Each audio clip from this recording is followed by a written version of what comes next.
Emotional control in the Stoic tradition is not suppression, numbness, or cold detachment. It is a disciplined governance of judgment.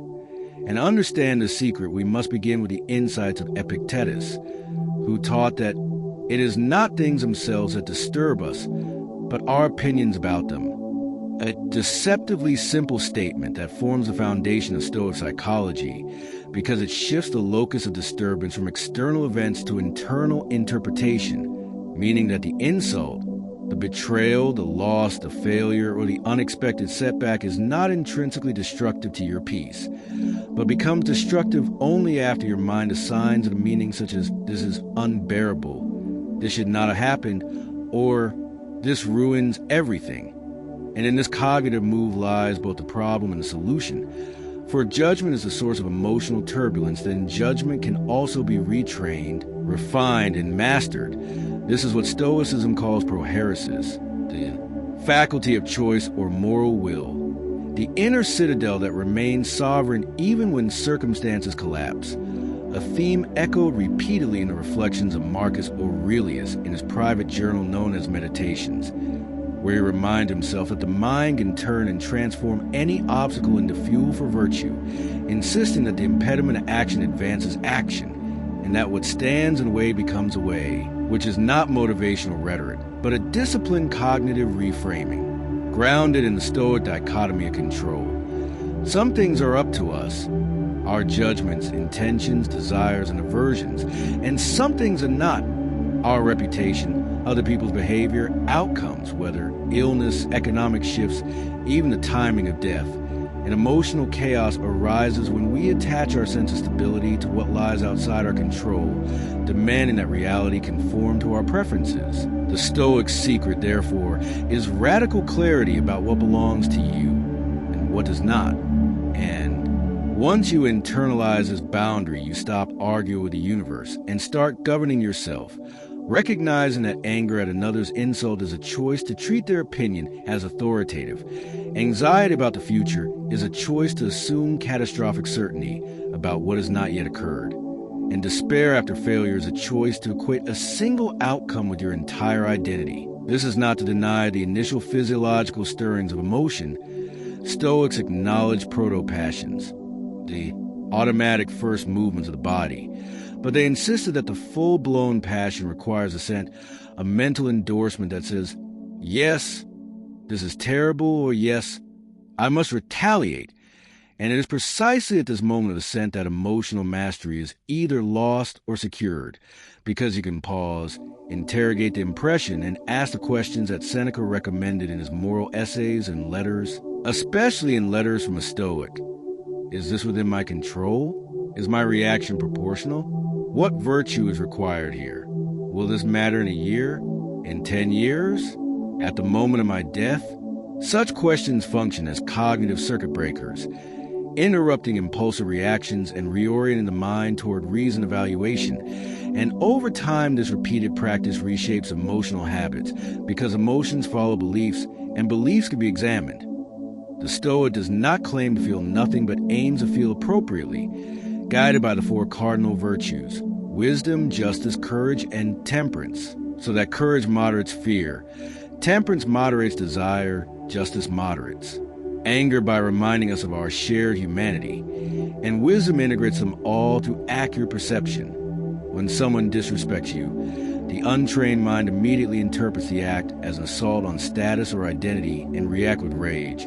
But the Stoic reframes the event as a display of the other person's character, not a verdict on your worth, concluding that if they act ignorantly, they deserve correction or compassion rather than hatred, because hatred would only enslave your own, tranquility to their deficiency.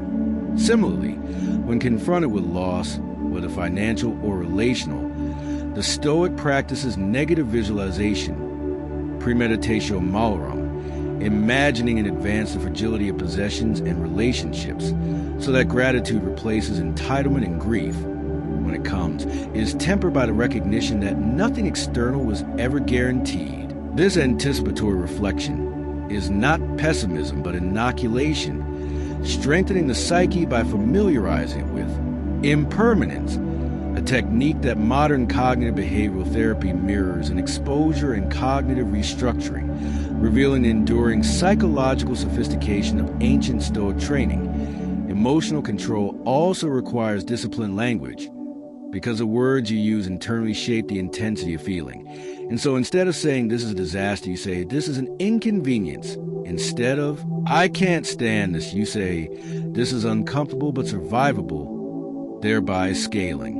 Emotional magnitude through deliberate phrasing, a technique that may seem minor yet has profound cumulative effects. Moreover, the Stoic secret includes voluntary discomfort, periodic fasting, cold exposure, simplicity of dress, not as ascetic theatrics, but as rehearsal for adversity, proving to yourself that you can endure without luxury, and thus weakening fear's leverage over you, since fear thrives on imagined incapacity.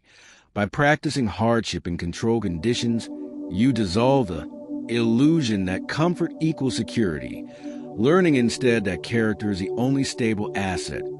At the interpersonal level, emotional control manifests as measured response rather than impulsive retaliation, as the Stoic remembers that other people operate according to their own impressions and conditioning, and that expecting flawless behavior from flawed humans is irrational. So when provoked, you pause and examine whether anger serves virtue or merely ego.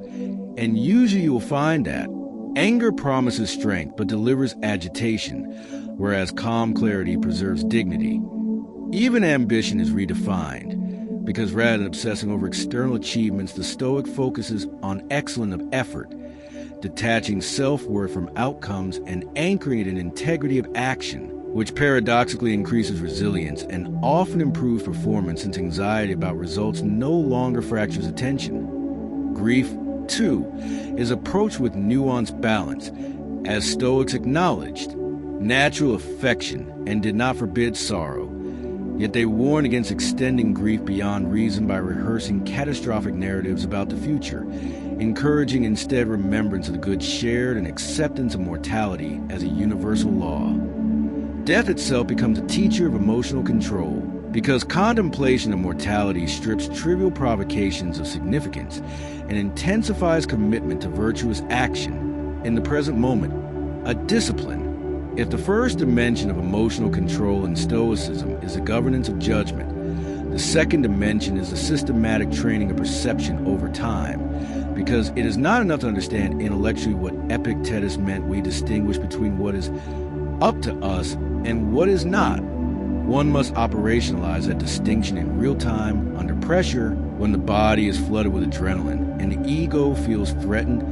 And this is where the Stoic discipline of impressions becomes a daily cognitive practice rather than a philosophical abstraction. For impressions arrive automatically.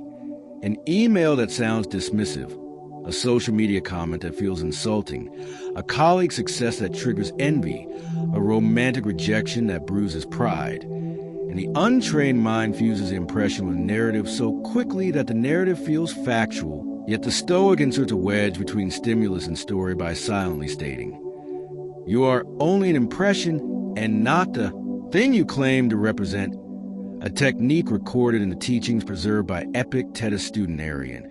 And this deliberate labeling creates psychological distance, reducing the emotional charge sufficiently to allow rational evaluation.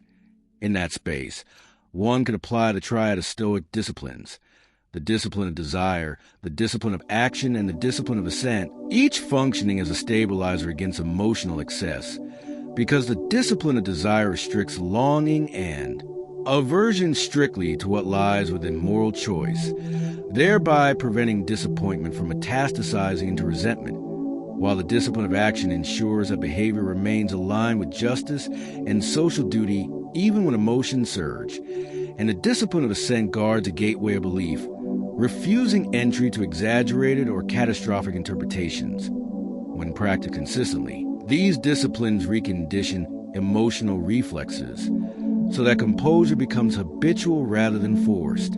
And this habituation explains why Marcus Aurelius, despite commanding armies and navigating political intrigue, repeatedly reminded himself in meditations that people act out of ignorance and that it is irrational to be surprised by selfishness or incompetence. because surprise intensifies anger, whereas expectation neutralizes it. And by expecting human imperfection, he immunized himself against outrage. Similarly, Seneca analyzed anger not as strength, but as a temporary madness that distorts judgment and corrodes relationships, arguing that the delay between provocation and response is the ally of reason. And modern neuroscience corroborates this insight by demonstrating that pausing even a few seconds allows prefrontal regulatory circuits to modulate limbic reactivity, meaning the Stoic pause is not merely ethical, but biologically strategic. Yet emotional control is incomplete without value clarification, because if your values remain externally anchored in wealth, admiration, romantic validation, or dominance, then your tranquility will remain hostage to fluctuating conditions. Whereas if your highest value is virtuous character, defined as acting with wisdom, justice, courage, and temperance regardless of outcome, then external volatility loses its leverage, and you can experience disappointment without collapse, success without arrogance, and criticism without humiliation. This reordering of value hierarchy constitutes the Stoic inversion of common ambition, shifting from outcome obsession to process integrity. And once this inversion stabilizes, emotions naturally moderate because they no longer hinge on uncontrollable metrics.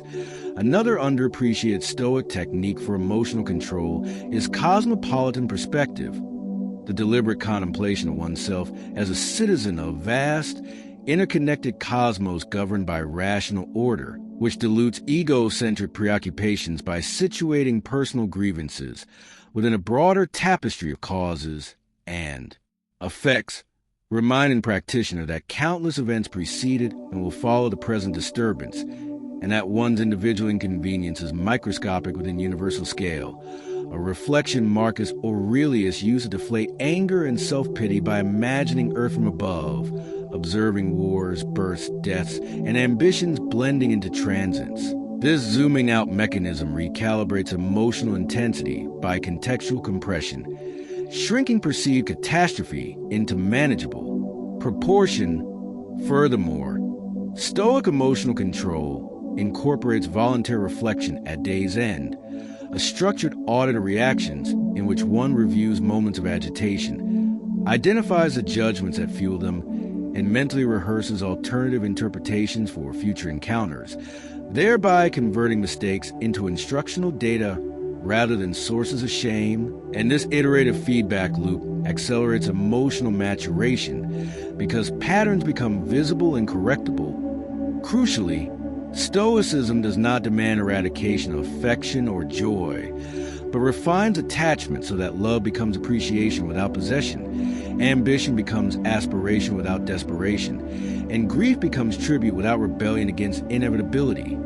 Thus, emotional control enhances depth rather than diminishing it, producing relationships grounded in freedom rather than dependency. When faced with betrayal, for example, the Stoic acknowledges hurt, yet refrains from constructing an identity around victimhood, recognizing that another's moral failure cannot contaminate one's own character unless imitated, and therefore channels energy into self-cultivation rather than revenge, understanding that retaliation often multiplies suffering while self-command restores agency.